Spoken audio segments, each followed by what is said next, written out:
listening to the Born to Heal podcast, and I'm your host, Dr. Katie Deming. After 2 decades of practicing as an oncologist and caring for thousands of patients, I've seen firsthand how our healthcare system places obstacles in your path to true healing. My guests and I will bridge the worlds of Western medicine and alternative healing to help you achieve optimal health. Expect to uncover new insights, share a few laughs, and maybe even shed some tears along the way. But most of all, we'll learn how to heal from within together. So let's dive into today's episode. On today's episode, I'm going to give you an introduction to water and its role in health. And it's not that I'm going to be just talking about the water that we drink, but in this episode, I'm going to be talking about the water that we hold in our body and how that water impacts our health, and how the science of water can explain why in healing we need to focus not just on physical healing, but also on mental, emotional, and spiritual healing as well. So stay tuned. I know you're going to like this episode. In the last 2 episodes, I shared my story of making the decision to leave Western medicine and then my transition into my new practice. But what I want to share today is really where I'm heading. And I didn't even see this a couple months ago when I launched my practice. I knew that there was this importance for not only physical healing, but also emotional, mental, and spiritual healing when we're dealing with any kind of illness in the body or attempting to create perfect health in the body. But I didn't fully understand the science that unified all of those things together to explain why we need to do those things. I knew that they were important, and I knew that they all fit together for this bigger picture. But what I've discovered in the past couple months is that water, the number one element in our body, plays a huge role in explaining the science of why these different aspects of healing are so important and how they're all connected.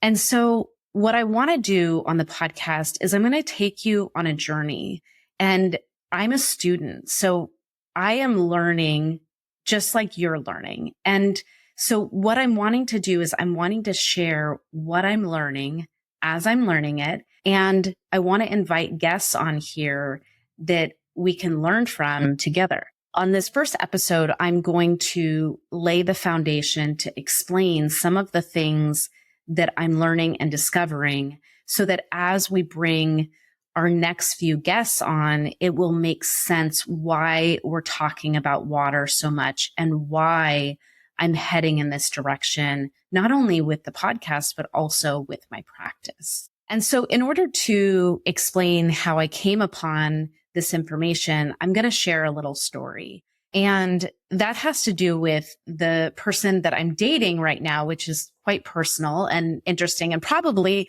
most people will be happy to hear that I'm dating someone, since I obviously went through a difficult period getting a divorce, after leaving, or as part of the decision to leave my practice. I'm dating someone who is quite fit. So he's in his late 50s. He was a professional cyclist and very, very fit person. And one thing that didn't make sense at all to me was when he explained that he was a professional cyclist until he was 50, or racing professionally and as an amateur and as a master up until age 50. And right around his birthday, when he had turned 50, he had won the Georgia state championships in, one weekend. He had won both the pro crit criterium, the category 1, and also the masters races. So basically sweeped the event as a 50-year-old, raced the pro, masters, and amateur, and won all of those races. And then within the same month, went on to be diagnosed with heart failure and an ejection fraction of 15%. And I'll explain why this is so just mind-boggling for me, is that as a doctor, I know that someone with an ejection fraction of 15% is someone who could maybe walk to the front door, but definitely not to the mailbox. It is someone who is completely incapacitated because of their heart failure. And he had that level of heart function and won not only amateur races, but professional cycling races just a month before that diagnosis. And he had no symptoms. The reason why he was diagnosed was because he had an arrhythmia, had had for his whole life. And, his regular doctor who followed him just ordered a yearly EKG to monitor his arrhythmia and had noted that his EKG looked different than the one from the year before and had recommended that he get an echocardiogram. So, he was racing and training and basically went and had that echocardiogram.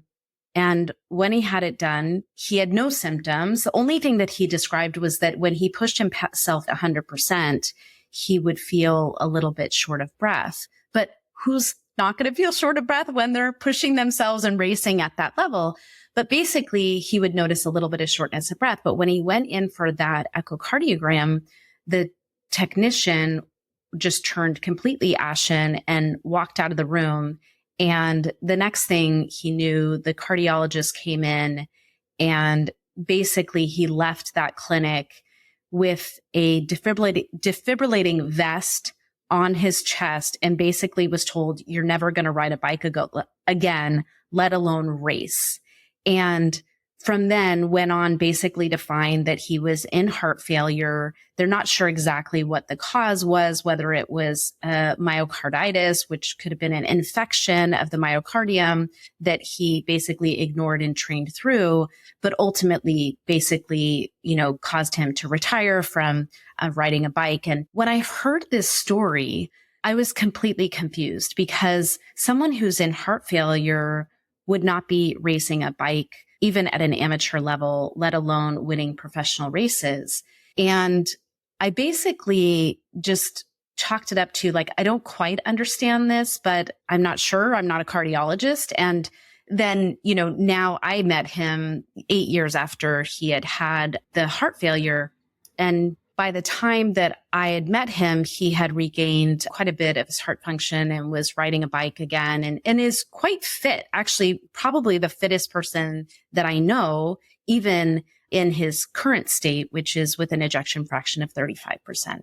But anyway, this kind of baffled me. And it wasn't until I was reading something from Dr. Tom Cowan, and I had happened on his website because of, a talk that he had given about water in the cells. And I thought it was fascinating. But when I went onto his website, I saw that he had a book about the heart that was called The Cosmic Heart, Human Heart. And the first thing that caught my eye about that was that he said the heart is not a pump. And I was like, what? I'm like, the heart's definitely a pump.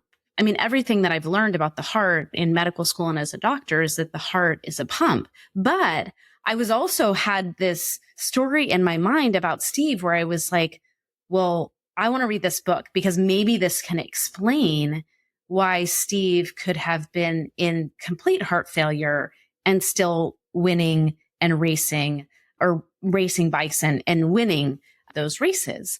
And so I read this book, and basically what the book described was that the heart actually serves as a vortexing function for the blood. So it vortexes the blood, but what really circulates the blood throughout our body is not the heart, but rather what's called the fourth phase of water, which is described by Dr. Pollack out of the University of Washington. And basically this concept is that water doesn't just exist in 3 phases. It exists in 4 phases. The 3 phases that we know of are solid, which is ice, liquid, which is water as we know it, and then steam, which is a vapor. But what Dr. Pollack describes in the fourth phase of water and through his studies is that water also occurs in a gel-like phase or a crystalline-like phase. And that this fourth phase is actually what is responsible.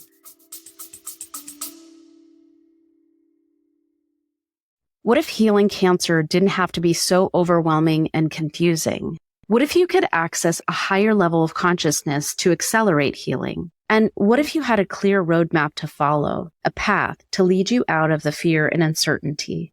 Hi, I'm Dr. Katie Deming. As an oncologist who's cared for thousands of patients, let me guide you safely through the fog. My 6 Pillars of Healing Cancer workshop series is now available, and it's not too late to join. Choose from a range of powerful workshops, each designed to support your healing journey, covering nutrition, emotional well-being, hydration, physical practices, the mind-body connection, and spirituality. Select only the workshops that align with you, or for a limited time, buy the entire bundle and enjoy significant savings. Don't miss this proven holistic roadmap to clarity and deep inner calm to support your healing process. Check the link in this episode's description to learn more and sign up today. Remember, you've got this.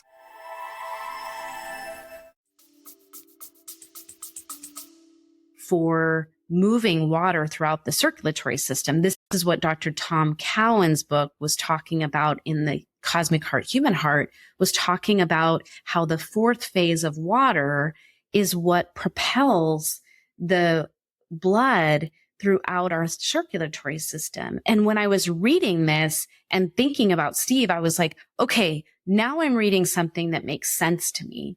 And so what it describes is that basically in Dr. Pollack's research about the fourth phase of water, one of the most basic studies was they had, let's just take a large container of water. And in there, they put a tube. So let's just say there's a tube in there that's open on either side. So you could imagine almost like a test tube, but it's open on either side. And what they found was that when they put this tube in this large bucket of water, the water started to move in one direction through that tube in this larger bucket of water, which made no sense because there's no energy source that we can see for this bucket of water, but somehow the water is moving in one direction through that tube.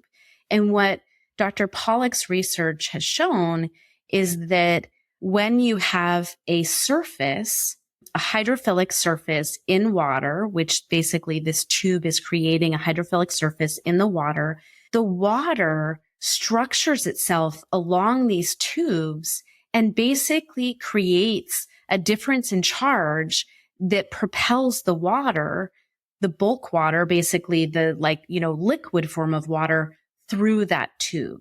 And so Dr. Tom Cowan's book was describing this, how our circulatory system and the way blood flows through our arteries, capillaries, and veins is actually a result of this structured water, or Dr. Pollack calls it easy water. For easy stands for exclusion zone, but basically it creates this exclusion zone layer of water along the vessels that creates a charge that propels the fluid, or the blood in this case, through those vessels.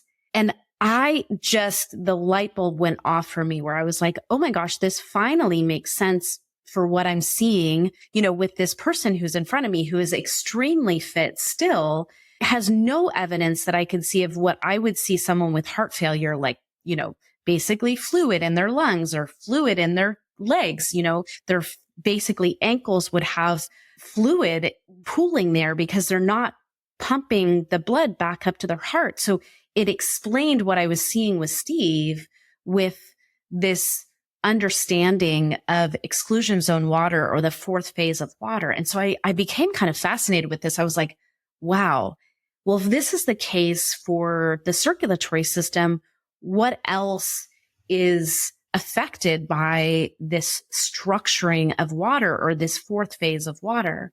And then what I came across was Dr. Tom Cowan has another book called Cancer and the New Biology of Water. And in that book, what he talks about is not only is the fourth phase of water or this easy water responsible for the circulatory system, it also plays a role in cancer. And specifically that our cells, like we talked about at the beginning of this episode, our cells are 99.9%. The molecules, the percentage of molecules in our cells are 99.9% water. And so the structuring of the water in our cells plays a vital component in the health of our cells and then also in the development of cancer. And this basically, you got to stay with me as I walk through this, but basically our cells, normal metabolism of our cells uses energy, like uses nutrients, carbohydrates, proteins, fats, and basically we convert those nutrients into energy, which is called ATP. And the way that happens in our cells is through the mitochondria. So the mitochondria are little organs. They're basically like primitive bacteria that are inside our cells that do a process called oxidative phosphorylation and take those nutrients and basically convert them into energy or ATP. And this is something that, if you're talking about weight loss or listening to functional medicine doctors, they're talking a lot about the function of our mitochondria and the overall health of our body, and a lot about this energy production of the ATP. But what was fascinating that Dr. Tom Cowan talked about in this book was that what's really happening is that, yes, the mitochondria are converting nutrients into ATP. But the reason why the ATP is so important is not that it's just an energy source, but that ATP is actually responsible for then creating our water in our cells, or making the water in our cells structure into this crystalline form that ultimately is the optimal structure of the water in our cells for creating optimal health of the cells. And basically what it does is that when you have this system working correctly, where the mitochondria are functioning properly, you don't have toxins in the cell, you have the appropriate nutrients, the nutrients come in, the mitochondria use those nutrients to create ATP, and the ATP structures the intracellular water. So the water that's in your cells, which we call the cytoplasm. And when you have that proper structuring of the cytoplasmic water, it creates the nice shape that our normal cells have, which is kind of a rounded normal shape of the cells, which is nice and plump. And it also maintains a charge across the cell membrane.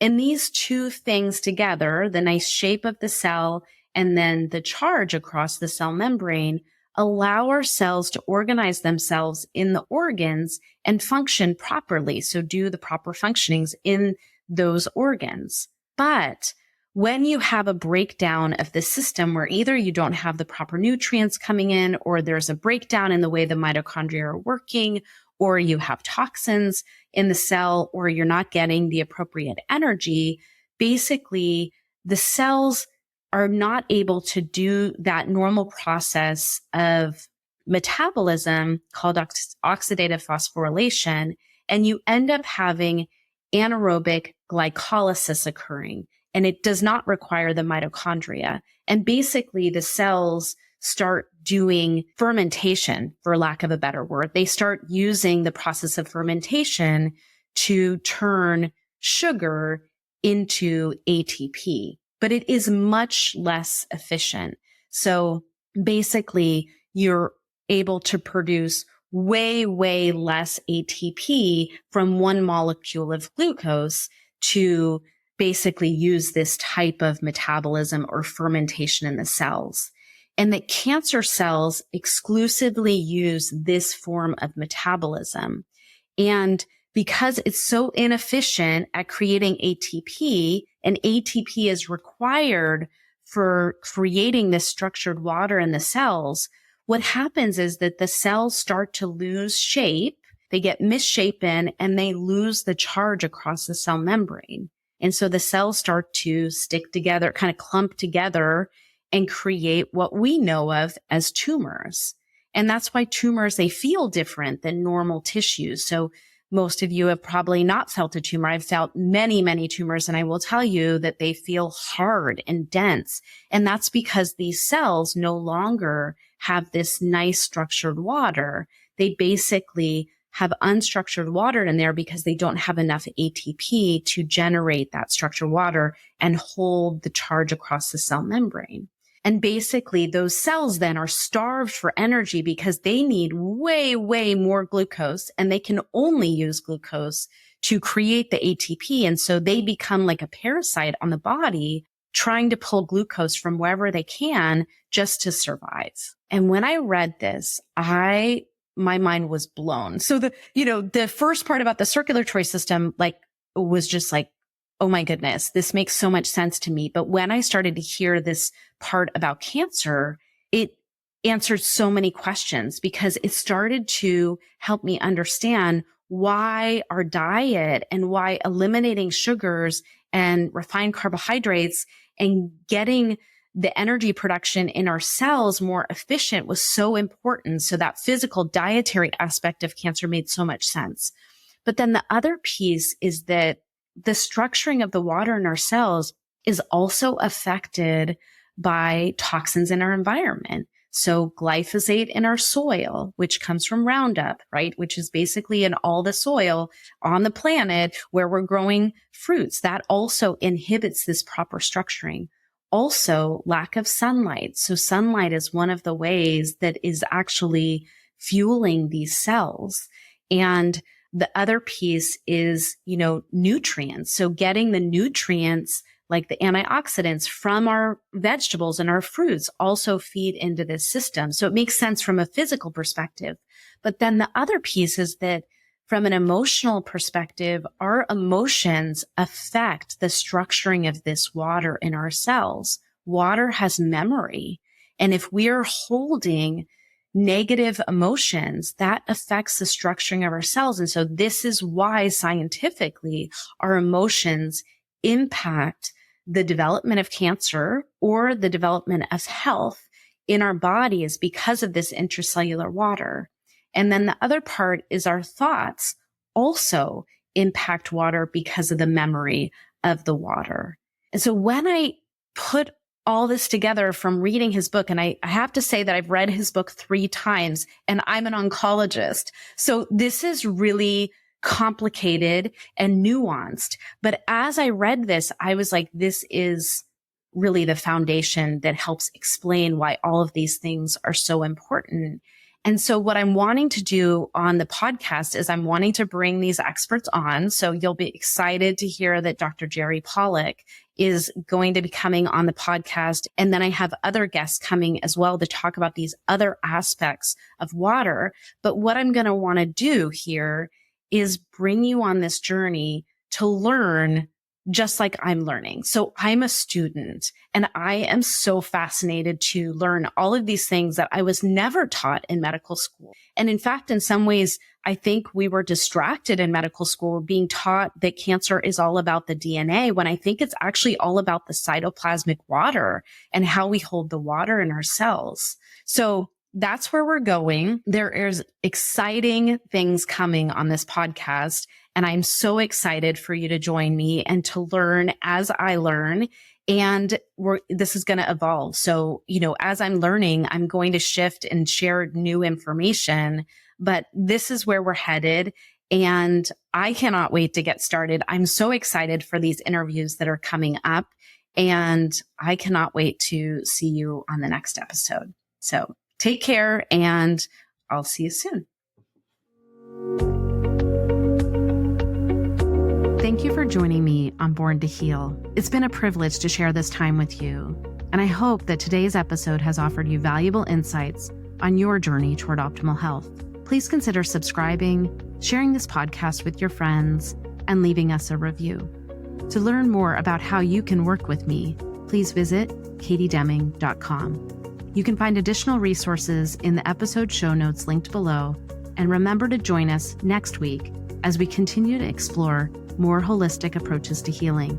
Until then, this is Dr. Katie Deming, reminding you that just like me, you were born to heal.